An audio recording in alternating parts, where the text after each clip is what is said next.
स्वागत है आप सभी का आपके अपने YouTube चैनल ऐसे स्टडी पॉइंट्स में। तो आप सभी कैसे हैं? आशा करता हूँ बहुत अच्छे होंगे।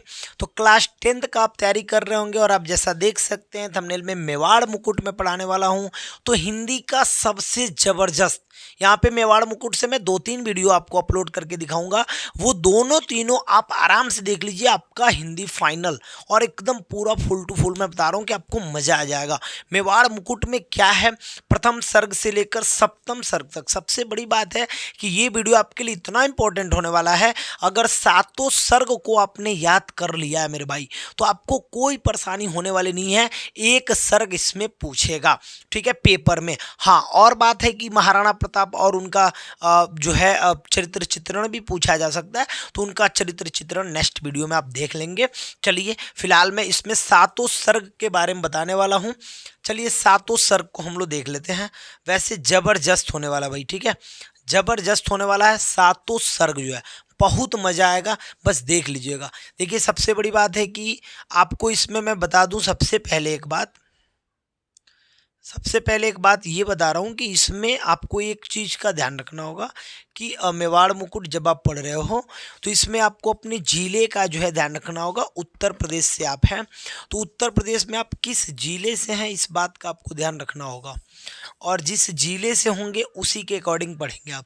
अगर जो आप बुलंदशहर के होंगे तो आपके लिए वीडियो सही है, देवरिया के होंगे सही है, बरेली के होंगे, सीतापुर के होंगे, सुल्तानपुर के होंगे, बहराइच के होंगे, और कुछ कुछ और भी है जहाँ पे आप जिला मिला लेंगे जिसमें ये खंड काव्य को पढ़ाया जाता है। किस खंड काव्य को? मेवाड़ मुकुट को, क्योंकि सबके लिए अलग अलग खंड काव्य है, सभी जिला के लिए अलग अलग खंड काव्य है। तो ये जो 4-5 जिला का मैंने अभी नाम रखा, इस जिला से यदि आप हैं तो आपके लिए यही प्रश्न लिखना है, दूसरे खंड काव्य को नहीं देखना है। तो खंड काव्य बहुत सारा प्रश्न आएगा लेकिन आपको इन्हीं प्रश्नों को टच करना है, क्योंकि कहता है इसमें से कि किसी एक का जो है आपको लिखना आंसर, ठीक है। तो अब देखिए, चलिए सबसे पहले थोड़ा सा हम देख लेते हैं कि किस टाइप से प्रश्न पूछे जा सकते हैं। देखिए ये सारे प्रश्न के टाइप हैं। मेवाड़ मुकुट खंड काव्य की कथा वस्तु संक्षेप में लिखिए, ये भी पूछा जा सकता है। मतलब आपको 1 से लेकर 7 सर्ग लिख देना है, ठीक है। या मेवाड़ मुकुट खंड काव्य के षष्ठ सर्ग के बारे में लिखिए, 6वां सर्ग के बारे में, या कहेगा प्रथम सर्ग के बारे में लिखो, या कहेगा द्वितीय सर्ग के बारे में लिखो, या कहेगा तृतीय सर्ग के बारे में लिखो, या कहेगा दौलत सर्ग के बारे में लिखो। ये दौलत सर्ग चतुर्थ सर्ग होता है, चिंता सर्ग पंचम सर्ग होता है, ठीक है, ध्यान रखिएगा। और मेवाड़ मुकुट ये राणा प्रताप और भामाशाही के बीच वार्तालाप का वर्णन कीजिए। मेवाड़ मुकुट खंड काव्य को 6ठे सर्ग का वर्णन लिखो, 7वें सर्ग भामाशाह का सारांश लिखिए। ये जो भी आपको दिख रहा है ना, इतना टाइप से पूछा जा सकता है। मेवाड़ मुकुट खंड काव्य के पृथ्वीराज सर्ग का, हम कहने का मतलब क्या है कि लिखना सातों सर्ग में से ही कुछ ना कुछ है, लेकिन यहाँ क्वेश्चन अलग अलग तरीके से पूछा जा रहा है। तो मैं कह रहा हूँ सबसे ज़्यादा इंपॉर्टेंट कोई चीज़ है तो वो ये है कि आपको सातों सर्ग आने चाहिए, बस ये मोस्ट इंपॉर्टेंट है। तो चलिए सातों सर्ग की जो हम बात कर ले तो सबसे पहला सर्ग शुरू हो रहा है, और जो सर्ग शुरू हो रहा है उसमें मैं समझाने से पहले बता रहा हूँ कि बहुत अच्छे से वीडियो देखिएगा, बिल्कुल स्किप ना करेंगे, बिल्कुल भगाएंगे नहीं, आराम से पूरा देख लीजिए। जितने देर का वीडियो बनेगा पूरा देख लीजिए। फाइनली मैं कह रहा हूँ गारंटी आपको सर्ग सातों याद करा दूंगा, बस आप देखते रहो मेरे भाई, ठीक है। चलो चलो स्टार्ट करते हैं। देखो सबसे पहले तो गंगा रत्न पांडे जी का जो है ये देखिएगा, गंगा रत्न पांडे द्वारा रचित, कौन लिखे हैं भाई? गंगा रत्न पांडे द्वारा रचित, गंगा रत्न पांडे द्वारा रचित मेवाड़ मुकुट खंड काव्य में महाराणा प्रताप के त्याग, शौर्य, साहस और बलिदान पूर्व जीवन के मार्मिक कालखंड का चित्रण है। मार्मिक कालखंड का मतलब बहुत ज़्यादा जो है मार्मिक है, क्योंकि इनका दुख सुनने के बाद रुलाई आ जाता है, आंखों से आंसू आ सकती है, ऐसा इनका जो है कंडीशन है, ऐसी कहानी है। स्वतंत्रता प्रेमी प्रताप, दिल्लीश्वर अकबर, दिल्लीश्वर का मतलब दिल्ली का राजा, दिल्ली का मालिक, अकबर से युद्ध में पराजित हो जाते हैं और अरावली के जंगल में भटकने लगते हैं। यहीं से काव्य प्रारंभ होता है और प्रस्तुत काव्य की कथन 7 सर्गों में विभाजित है। यानी जो ये कथा है इसको 7 सर्गों में क्या किया गया है? विभाजित किया गया है, ठीक है। 7 सर्गों में क्या किया गया, विभाजित किया गया है। तो मतलब आपने इतना समझ लिया कि भाई ये कथा किसके बारे में है, तो गंगारत्न पांडे जी जो है एक कथा को लिखे हैं, और वो भी जो महाराणा प्रताप हैं वो दिल्ली के राजा अकबर से युद्ध में पराजित हो गए, और उसके बाद वो जंगलों में भटक रहे अरावली के, वहाँ जंगल में जब भटक रहे वहाँ से इस कालखंड की शुरुआत होती है। ठीक है, और इसको अरावली जंगल में भटक रहे हैं तो वहाँ से इस कालखंड की शुरुआत होती है, और यहाँ से ये जो कालखंड शुरुआत हुई है ये 7 भागों में बांटा गया है। पहला क्या है, पहला मैं आपको अच्छे से एकदम समझा दूंगा, देखिए दिखाई दे रहा है नहीं दे रहा है उससे मतलब नहीं है, लेकिन मैं आपको पहला एकदम अच्छे समझा दूंगा कि पहला सर्ग को हम अरावली सर्ग भी बोलते हैं। क्या बोलते हैं, याद कर लीजिए, पहला सर्ग को हम अरावली सर्ग बोलते हैं। सबसे बड़ी बात है कहाँ से स्टार्ट हुआ है, गंगा रत्न पांडे जी द्वारा लिखित ये खंड काव्य है, और इसमें महाराणा प्रताप के धैर्य को, साहस को, बलवान को, देश प्रति प्यार को दर्शाया गया है। आपके लिए बता रहा हूँ कि आप क्या लिखेंगे। ठीक है, और वो महाराणा प्रताप अकबर से जो है युद्ध में पराजित हो गए थे और जंगल में भटक रहे थे, उसी टाइम से उसी कालखंड का ये जो है खंड काव्य लिखा गया है, और ये 7 भागों में बटा हुआ है। आपको याद कराने के लिए मैं दोबारा अपने पास से बोल रहा हूँ। ठीक है, अब सुनिए, अब उसके बाद से क्या है कि भाई अरावली सर्ग किसको कहते हैं, तो प्रथम सर्ग को ही अरावली सर्ग बोलते हैं। अब कह रहा है कि रचना पूर्व पट्टिका के आधार पर रूप में की गई। हल्दी घाटी के मैदान में बड़ी वीरता से युद्ध करने के बाद भी महाराणा प्रताप की सेना, ठीक है, पराजित हो जाती है। उस युद्ध के बाद महाराणा प्रताप साधनहीन होकर अरावली के जंगलों में भटकते हैं। यहीं शुरुआत होता है। आप बोलेंगे कि हल्दी घाटी का युद्ध बहुत साहसी से महाराणा प्रताप लड़े, लेकिन फिर भी अकबर से युद्ध में पराजित होकर वह अरावली के जंगलों में भटक रहे थे। ठीक है, भटक रहे थे। उसके बाद ये मतलब कहानी वहीं से स्टार्ट है। अरावली एक पर्वत श्रृंखला है। अरावली क्या है, एक पर्वत श्रृंखला है जो राजस्थान के दक्षिण पूर्वी अंचल में से गौरव सिर उठाए खड़ी है। यानी कहाँ है अरावली पर्वत, तो राजस्थान में है, और एकदम सीधा सिर उठाए खड़ा है, एकदम पड़ा मतलब लंबा पड़ा हुआ है। महाराणा प्रताप शत्रु की कन्या, माने महाराणा प्रताप के शत्रु की कन्या दौलत को अपनी शरण में उस रखकर उससे पुत्रीवत व्यवहार करता है।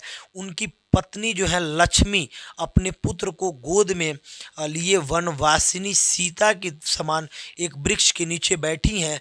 अरावली स्वयं स्वतंत्रता के उपासक इस प्रताप की रक्षा में सनद है।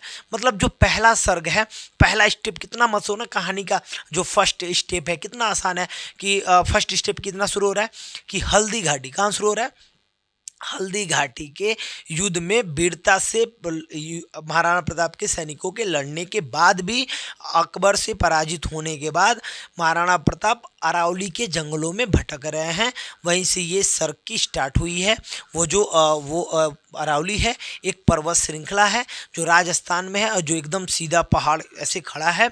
और उसके साथ साथ कौन है, तो महाराणा प्रताप की शत्रु की कन्या जो दौलत है वो है, उनकी पत्नी लक्ष्मी है, और वो अपने बेटे को अपने गोद में ली हुई है, जैसे सीता माता के समान जो है वो अपने बेटे को अपने गोद में ली हुई हैं और एक वृक्ष के नीचे बैठी हुई हैं। और ये पूरा प्रथम दृश्य जो है यही प्रथम सर्ग है, यही अरावली सर्ग है। बोलो इतना फाइनल हो गया, फाइनल हो गया ना, इतना तो तैयार हो गया ना। चलो मेरे भाई, अब सेकंड नंबर पे हम आते हैं। भाई सेकंड नंबर कहाँ से शुरू होगा, तो द्वितीय सर्ग। अब मान लो द्वितीय सर्ग शुरू हो रहा है भाई, द्वितीय सर्ग शुरू हो रहा है। द्वितीय सर्ग को हम लक्ष्मी सर्ग भी बोलते हैं, क्योंकि द्वितीय सर्ग में टोटल बात जो है किससे किया गया है, लक्ष्मी के नाम पर हुआ है, यानी टोटल बात जो है लक्ष्मी के लिए किया गया है। ठीक है, क्या हो रहा है इसमें, तो देखिए इस सर्ग में उसी का चरित्र अंकित हुआ है, किसका, लक्ष्मी का। रानी लक्ष्मी ने वैभव के दिन देखे हैं। जो रानी लक्ष्मी है ये आप कह सकते हैं कि जो द्वितीय सर्ग है वो रानी महाराणा प्रताप के पत्नी लक्ष्मी के नाम पे है। ठीक है, अब उनके बारे में, उन्हीं के बारे में इसमें चरित्र चित्रण किया गया। रानी लक्ष्मी ने वैभव के दिन देखे हैं, मतलब ऐसे ऐसे भाई रानी रही है वो, और ऐसे ऐसे दिन देखी हैं, और इस समय कहाँ पे हैं, जंगल में बैठी हुई हैं। तो वही बात बोला जा रहा है, रानी लक्ष्मी ने वैभव के दिन देखे हैं और अब उसे निर्धनता का जीवन व्यतीत करना पड़ रहा है। यानी अब वो गरीब हो गई हैं, कंगाल हो गई हैं, और वो जीवन वो व्यतीत कर रही हैं। पहले वो कैसे रही हैं, अब वो कैसे रह रही हैं। लेकिन सच्ची सच्ची है, सच्ची भारतीय नारी, देखिए, लेकिन सच्ची भारतीय पत्नी और वीर छत्राणी के रूप में उन्होंने अपने कष्टों की चिंता नहीं है। उन्हें अपने कष्ट की चिंता नहीं, छोड़ो यार कोई बात नहीं है, मैंने बहुत देखा है दुनिया, है ना। वो उनकी कहने, उनका वो सच्ची भारतीय पत्नी है और उनको अपने पे है कि कम से कम मैं अपने पति का साथ तो दे रही हूँ, और मैं उस पति का साथ दे रही हूँ जो पति किसी के सामने झुकने वाला नहीं है। ठीक है, अभी देखिए, उनसे अपने कष्टों की चिंता नहीं है। वह कंदमूल फल खाकर पृथ्वी पर सोकर, पृथ्वी पर सोकर मतलब भुइयां सोकर धैर्यपूर्व अपने दिन गुजार देती है। ठीक है, उसके हृदय में उथल पुथल मची हुई है। वो अपने बच्चे की दयनीय दशा देखकर, उसके जो बच्चे हैं, कभी कभी धीरज खो देती है।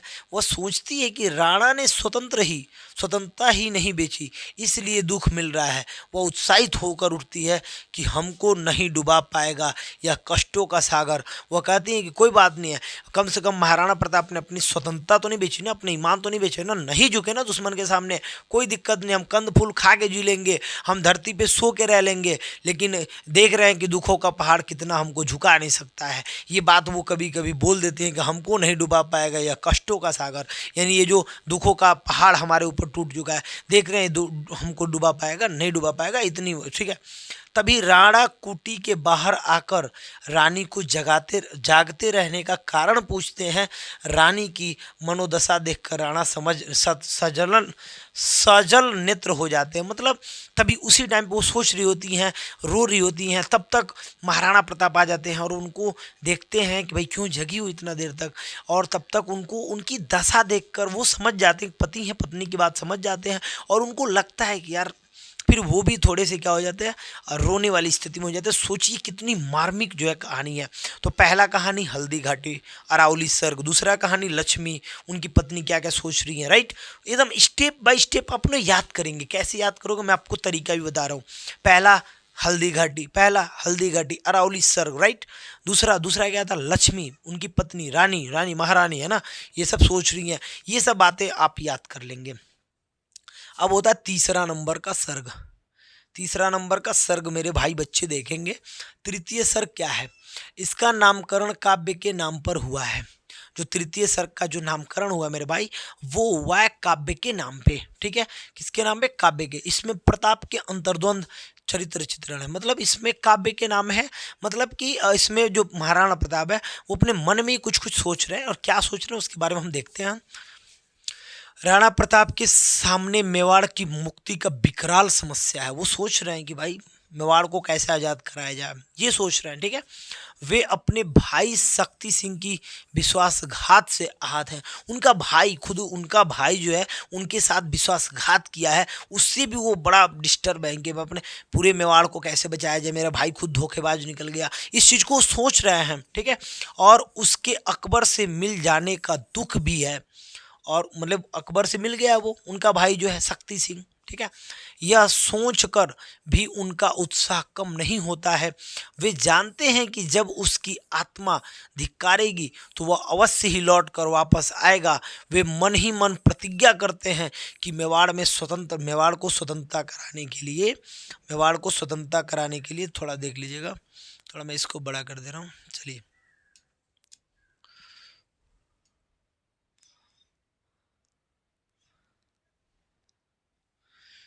क्या कह रहे हैं भाई, इधर देखिए, अपने प्राण तक दे देंगे।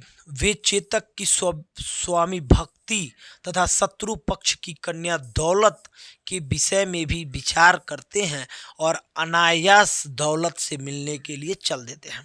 मैंने तीसरा सर्ग क्या है, तो पहला सर्ग किसके लिए था, हल्दी घाटी के लिए। दूसरा सर्ग किसके लिए था, लक्ष्मी जी के लिए। तीसरा सर्ग किसके लिए है, तो तीसरा सर्ग खुद जो है महाराणा प्रताप के लिए है।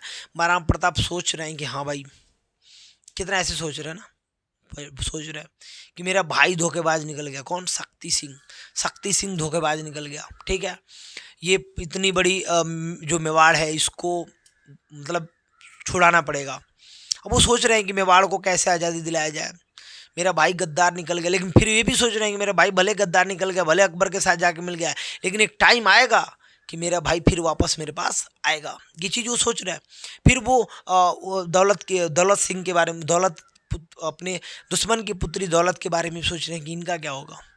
वो अपनी पत्नी के बारे में सोच रहे हैं इनका क्या होगा, पुत्र के बारे में सोच रहे हैं इनका क्या होगा, फिर भी एक और बात सोच रहे हैं कि कुछ भी हो जाए मैं अपने राज्य को फिर स्वतंत्र करके रहूंगा। ये सब बात वो अपने मन में सोच रहे हैं। किससे सर्ग में है? तीसरे सर्ग में। और सोचते सोचते फट से उठते हैं, अब फट से चल देते हैं। किना किने किने चलते हैं, किने दौला सिंह के पास। किधर चलते हैं? दौला सिंह के पास। अब दौलत के पास चले गए और दौलत के पास गए के जैसे गए चौथा सर्ग शुरू हो गया, क्योंकि चौथा सर्ग जो है वो पूरा दौलत के नाम पे है। चौथा सर्ग किसके नाम पे है? दौलत के नाम पे है। पहला सर्ग हल्दीघाटी अरावली सर्ग, राइट। दूसरा सर्ग लक्ष्मी महाराणा प्रताप की पत्नी, ठीक है, द्वितीय सर्ग। तृतीय सर्ग महाराणा प्रताप खुद मन में विचार कर रहे हैं, राइट। दूसरे सर्ग में भी वो विचार कर रही हैं, कौन? उनकी पत्नी लक्ष्मी जो है। तीसरे सर्ग में ये खुद विचार कर रहे हैं। चौथे सर्ग में बात आती है किसकी? चौथे में दौलत की, उनकी जो दुश्मन की पुत्री है उनकी बात आती है। अब वो क्या कर रहे हैं भाई? चतुर्थ का नामकरण बालिका दौलत के नाम पर हुआ है। ये भी पूछ सकते हैं। दौलत अकबर ने, दौलत जो है वो कौन है? अकबर की मामा की बेटी है। दौलत जो है अकबर की मामा की बेटी है। वह पर्णकुटी के पीछे एक वृक्ष की छाया में बैठी अपने विगत जीवन के बारे में विचार करती हुई, वो भी रानी है ना भाई, अकबर की जब मामा की लड़की है तो रानी तो वो भी है। वो भी, सब लोग कष्ट में डूबे हुए हैं, सब लोग अपने बारे में ही सोच रहे हैं, पीछे वाली बातों को सोच रहे हैं। अब ये भी अपने पीछे वाली बातों को सोच रही है। क्या सोच रही है? उस भोग विलास भरे जीवन में कटुता ही थी। वो सोच रही है कि यार हम भले रानी थे, भले उतना भोग विलास कर रहे थे, लेकिन वो उतना अच्छा नहीं लग रहा था मेरे को, ठीक है। प्रीति नहीं थी, मतलब प्यार नहीं था वहां पे, कटुता थी। सभी लोग जो है अजीब लोग थे। अकबर के साम्राज्यवाद की लिप्सा उसके कोमल हृदय में घृणा के बीज बो देते हैं, किंतु राणा प्रताप के प्रति उसके विचार पिता जैसी श्रद्धा युक्त है। वो कहती हैं कि मैंने अकबर जैसा भी था यार, अकबर से मेरा मतलब उनके मामा की लड़की है और उनको अपना ही मतलब अच्छा नहीं लग रहा था। उनको लग रहा था जैसा भी है कम से कम ये मेरे पिता के समान है। कौन? महाराणा प्रताप। और इनका बात व्यवहार बहुत अच्छा है। अकबर और उसके राज्य की स्थिति इतनी गंदी थी कि मैं रानी होते हुए भोग विलास करती थी, फिर भी मेरे को दुख था वहाँ पे। यहाँ पे मैं फिर भी सुकून में हूँ। कौन सोच रही है? दौलत सिंह सोच रही है, दौलत सोच रही है, ठीक है। राणा के भाई शक्ति सिंह पर दौलत का मन आकृष्ट था। जो राणा का भाई थे शक्ति सिंह, उस पे दौलत का जो है मतलब दौलत को प्यार था। प्यार था, क्या था? प्यार था, ठीक है।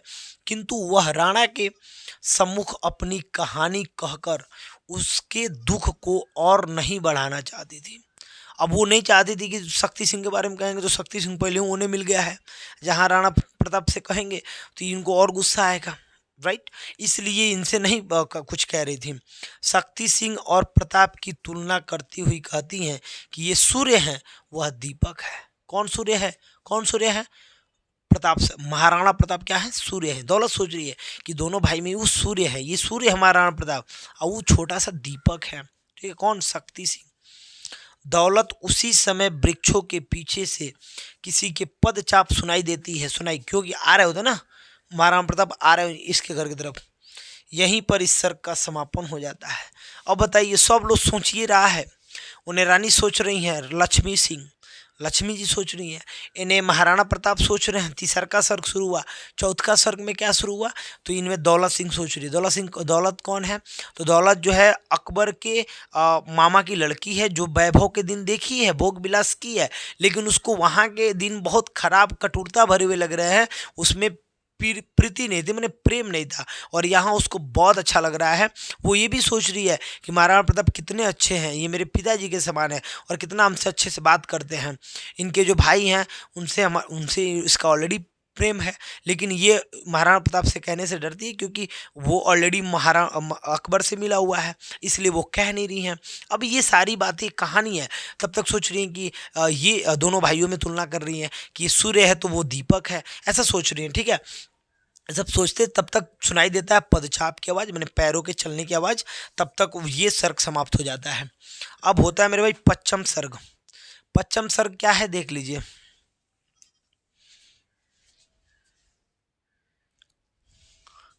पच्चम सर्ग क्या है? पच्चम सर्ग का शीर्षक चिंता है। पश्चिम में कौन है, चिंता, चिंता का विषय है। दौलत के पास पहुंचकर, जैसे दौलत उसके पास पहुंचते राणा, दौलत के पास पहुंचकर राणा उसके एकांत चिंतन का कारण पूछे कि क्यों इतनी चिंतित हो बेटा, क्यों चिंतित हो। दौलत अपने परम सुखी और निश्चिंत बताती हुई स्वयं राणा के रात दिन चिंतित होने रहने का चिंता कारण उसी से बताती है। इसी प्रसंग में महाराणा प्रताप कहते हैं कि वे रानी लक्ष्मी की आंखों में आंसू देखकर कुछ विचलित हैं, अतः दौलत के राणा के साथ लक्ष्मी के पास जाकर उनके मन की पीड़ा को जानने की यथाशक्ति दूर करने की तत्पर हो जाती है। अपने पुत्र को देखिएगा, अपने पुत्र को गोद में लिटाए हुए रानी लक्ष्मी सोच रही हैं कि उसके कारण ही राणा अपने देश को त्याग कर जंगल में भटक रहे हैं। उसी समय दौलत का मीठा स्वर उसके कानों में गूंज उठता है।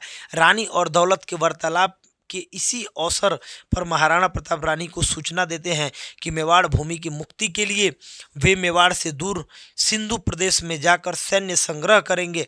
राणा के इस निश्चय को सुनकर लक्ष्मी की चेतना दौड़ पड़ती है। वह भी मेवाड़ की स्वाधीनता हेतु अपने सर्वोच्च न्यौछावर करने के लिए तैयार हो जाती है। मतलब होता क्या है कि ये आते हैं, पांचवें सर्ग में क्या है, पांचवा सर्ग चिंता भरा हुआ है, तीनों लोग चिंता कर रहे थे। पांचवें में क्या हुआ कि जैसे महाराणा प्रताप आते हैं, पूछते हैं क्यों घबराई हो तुमको क्या हुआ। तो ये कहती है मेरे को कुछ नहीं हुआ, अपनी कुछ बातें बताती हैं, कौन, दौलत, और कहती हैं कि आपको क्या हुआ, आप क्यों इतने चिंतित लग रहे हैं। उन्हीं का प्रश्न उन्हीं पे पूछ देती है। तो महाराणा प्रताप कहते हैं कि देखो रानी जो है वो थोड़ा अलग चिंतित टाइप की लग रही हैं, इस मैं उन्हीं को देख के आया हूँ तो मैं भी डिस्टर्ब हो गया, मैं भी विचलित हो गया हूँ।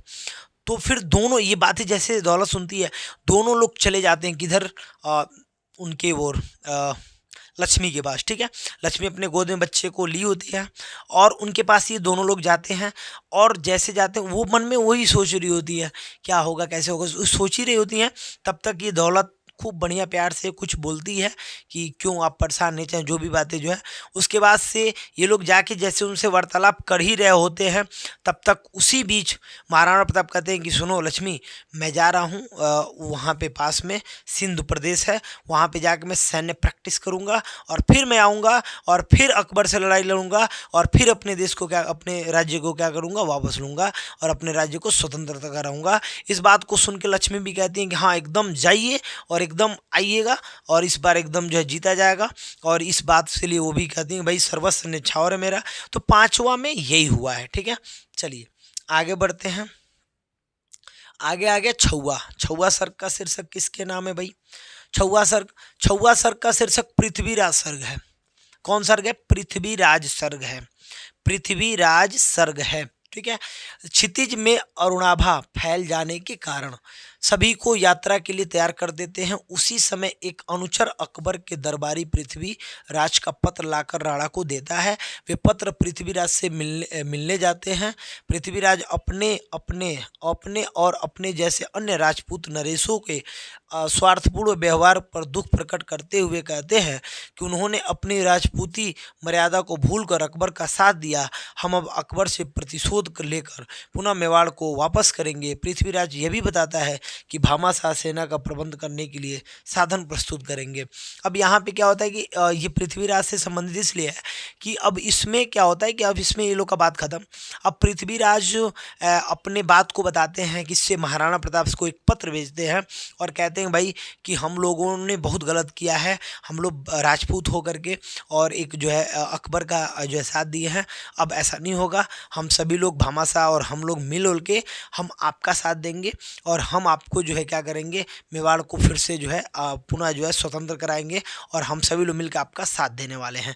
इस सब बातें का जो है और प्रतिशोध लिया जाएगा और सेना की व्यवस्था कौन करेंगे, तो भामाशाह करेंगे।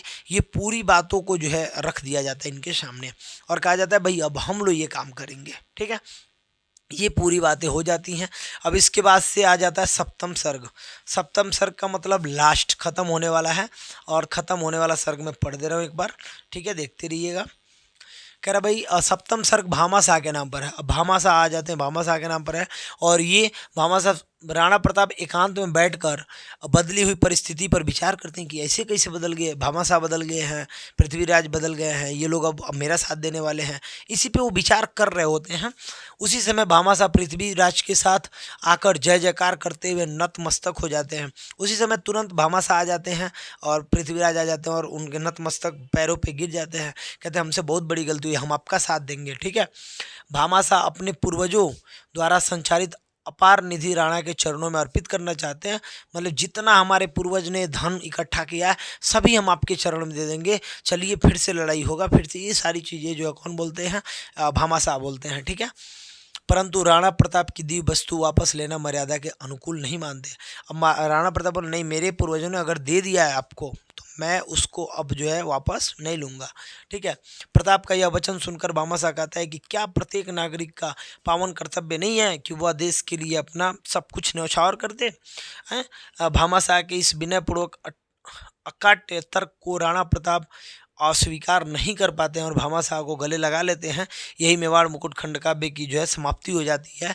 अब ये जैसे कहते हैं कि मेरा पूरा धन ले लीजिए, जो आप ही लोगों ने दिया है ये पूरा ले लीजिए, तो ये कहते हैं नहीं हम नहीं लेंगे। फिर वो कहते हैं कि क्या एक आदमी का संपर्क वो नहीं है कि हम अपना पूरे देश के लिए अपना सर्वोच्च न्यौछावर कर दें। तो ये कहते हैं ठीक है, फिर गले वले लग जाते हैं और यहाँ पे ये जो मार्मिक स्टोरी है, सातों सर्ग की जो स्टोरी ये समाप्त हो जाती है। तो सातों सर्ग आपको कैसा लगा, याद हो गया कि नहीं हो गया? इसमें अलग से वीडियो भी आपको मिलेगा जिसमें महाराणा प्रताप का चरित्र चित्रण, दौलत सिंह का चरित्र चित्रण और लक्ष्मी का चरित्र चित्रण भी आपको पढ़ाया जाएगा, ठीक है। तो मिलते हैं नेक्स्ट वीडियो में, ओके बाय।